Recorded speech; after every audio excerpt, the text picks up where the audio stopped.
तेव्हा नेता म्हणून या गोष्टींकडे कुठेतरी दुर्लक्ष केलं गेलं पाहिजे।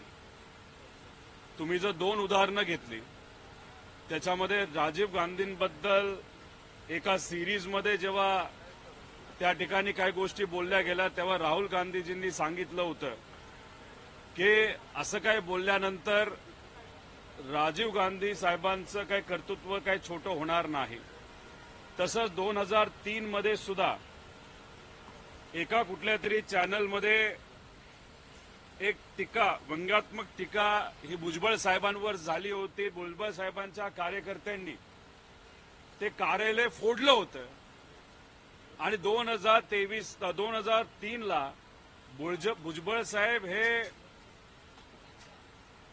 उपमुख्यमंत्री असताना सुद्धा त्यांनी त्या ठिकाणी त्या पदाचा राजीनामा दिला होता। म्हणजे ही विचारसरणी महत्वाची आहे।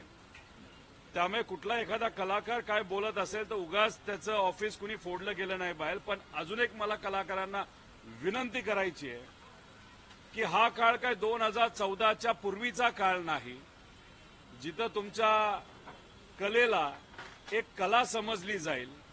इथं जर तुम्ही एखाद्या नेत्यावर काय बोलत असाल तर अभिव्यक्ती स्वातंत्र्य आता राहिलेलं नाही। त्यामुळे तुम्ही सुद्धा त्या बाबतीतली काळजी घ्या आणि नेत्यांना सुद्धा मला सांगायचं की कुठेतरी प्रयत्न करा की असे काही कलाकार असतात जेव्हा व्यंग्यात्मक टीका नाही तर व्यंग्यात्मक त्या ठिकाणी त्या काय गोष्टी केल्या जातात, त्या कुठेतरी मजेत नाही तर लाईट मोडमध्ये त्या स्वीकारल्या पण गेल्या पाहिजे। पण माझं एक मत आहे की असं एखादं कुणी एखाद्या कलाकाराने व्यंग्यात्मक टीका केल्यामुळे एकनाथ शिंदे साहेबांची उंची कमी होत नाही। ते मोठे नेते आहेत, ते मोठे नेते राहणार आहेत।